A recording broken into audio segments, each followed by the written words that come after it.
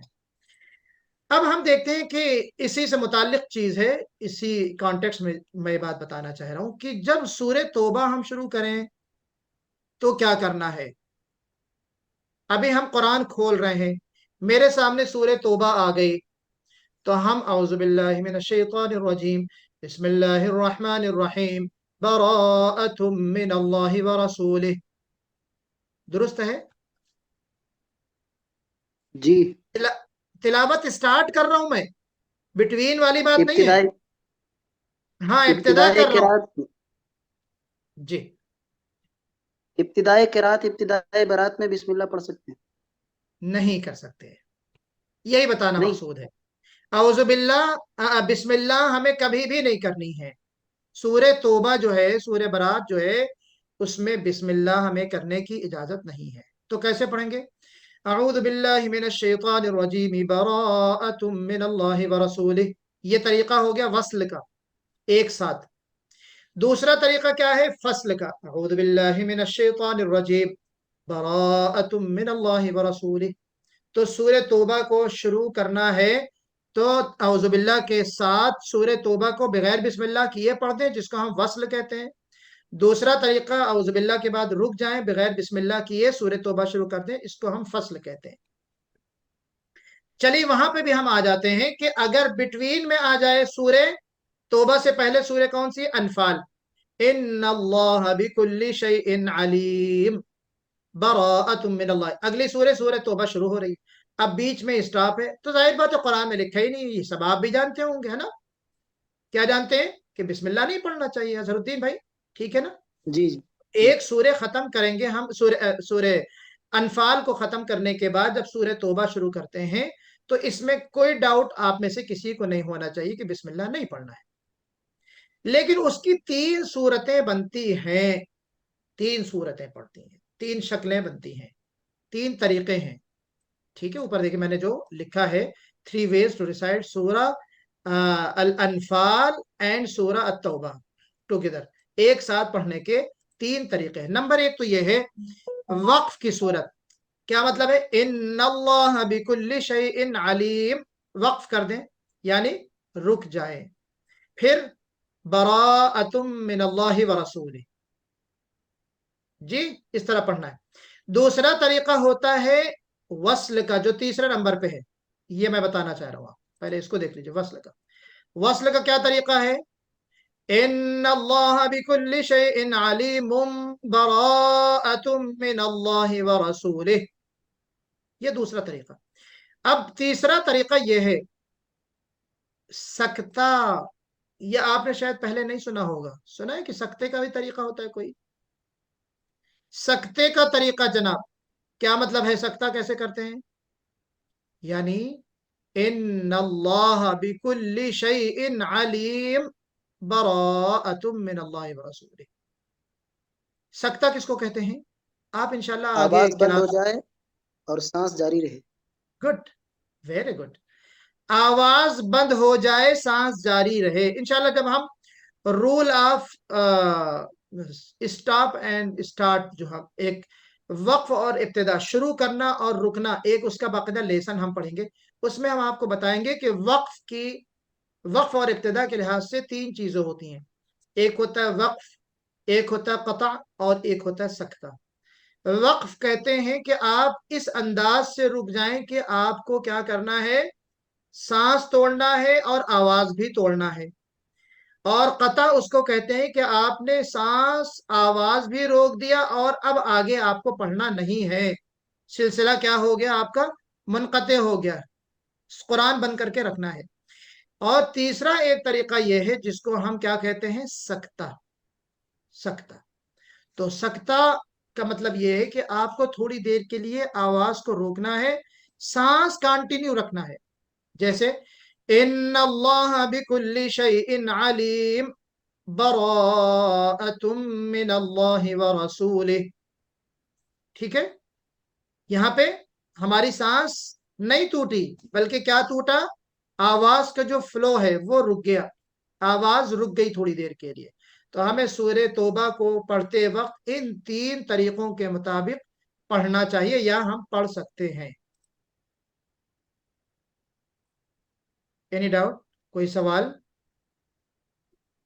ابھی صاحب مجھے ایک سوال ہے کہ سورہ توبہ جیسے سمجھ لیجیے بیچ میں آتی ہے، جیسے ہم قرآن کھول رہے ہیں اور سورہ توبہ کی سٹارٹنگ نہیں ہے ہاں اور بیچ کی آیتیں ہیں، تو پھر ہاں. تو کیسے بسم شروعات اللہ کریں گے؟ کرنا ہے، کرنا ہے بسم تو اللہ.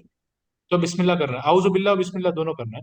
دونوں کرنا، یعنی صرف ابتدا جو سورہ ہے نا، وہ جو آپ غور کریں جو شروعات ہو رہی سورہ توبہ کی، وہ اصل میں آیت غضب ہے.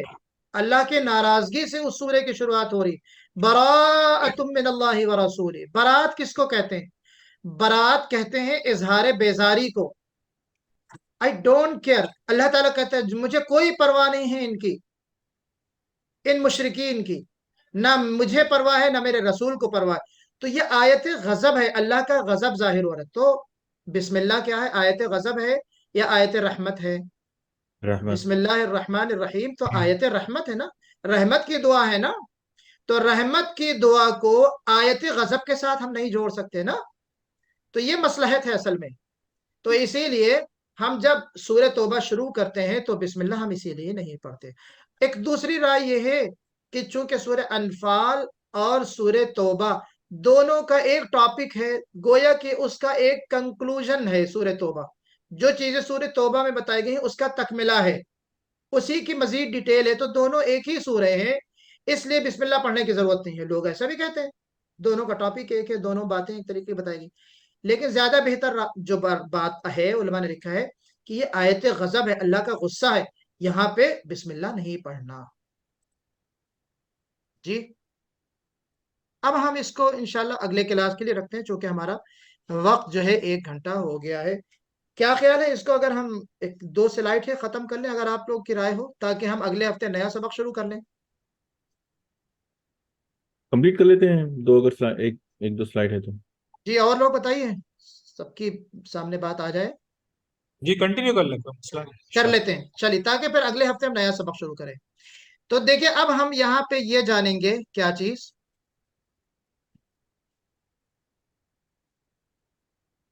جی تو ایک چیز ہم کیا جانیں گے اب اگلی سلائیڈ میں، کہ تلاوت قرآن کے اسلوب کیا ہے، اسٹائل آف ریسائٹیشن. جی ایک تو ہوتا ہے ترتیل، انتہائی سلولی. آپ نے جو ہے اسٹیج میں پڑھتے ہوئے جو قرہ حضرات کو، قاری حضرات کو دیکھا ہے نا، پروگرام شروع کرتے ہیں تو بہت. قاری عبد الباسط کا نام سب نے سنا ہے، سنیں گے، سننا چاہیں گے؟ قاری عبد الباسط کو سنا دیتا ہوں آپ کو. چلیے اس میں وائس شیئر بھی میں کر دوں، شیئر ساؤنڈ. دیکھیے آواز آ رہی ہے آپ کو؟ بسم اللہ الرحمن الرحیم.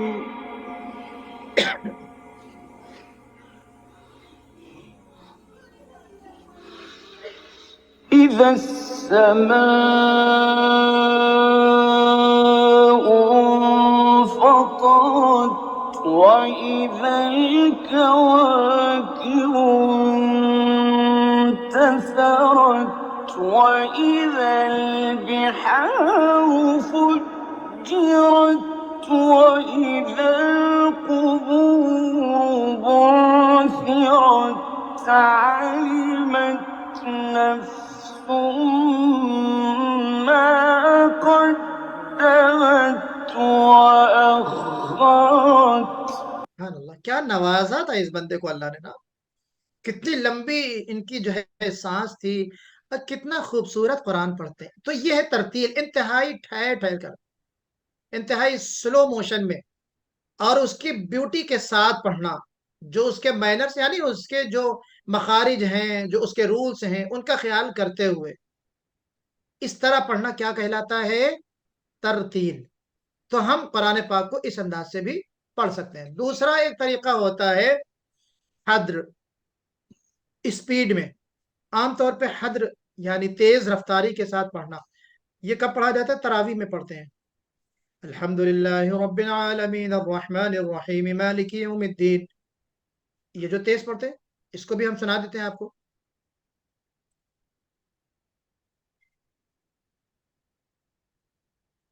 الذين يؤمنون بالغيب ويقيمون الصلاة ومما رزقناهم ينفقون بہت ہی تیز پڑھ لیا پھر سے. الذين يؤمنون بالغيب ويقيمون الصلاة ومما رزقناهم ينفقون.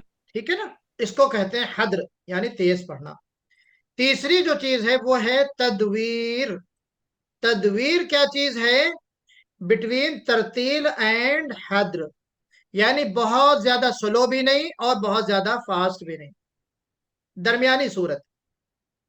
اس کو بھی سن لیجئے. یہ کب پڑھتے ہیں؟ بسم اللہ الرحمن الرحیم قل اعوذ برب الناس ملک الناس الہ الناس. تو یہ جو طریقہ کہلاتا ہے تدویر. ایک اور ایکسٹرا ایک چیز ہوتی ہے جس کو ہم تحقیق کہتے ہیں. علماء نے لکھا ہے کہ وہ جب چھوٹے بچوں کو مشق کروانے کے لیے تھوڑا تھوڑا بیٹا پڑھو قل اعوذ قل اعوذ، یہ جو طریقہ ہوتا ہے اس کو ہم کہتے ہیں تحقیق، یعنی ایک ایک حرف کو بالکل کلیئر کر کے الگ پڑھنا. لیکن یہ عام حالات میں نہیں پڑھا جاتا. عام حالات میں 3 طریقے ہیں جو ہم نے آپ کو سنایا. ٹھیک ہے.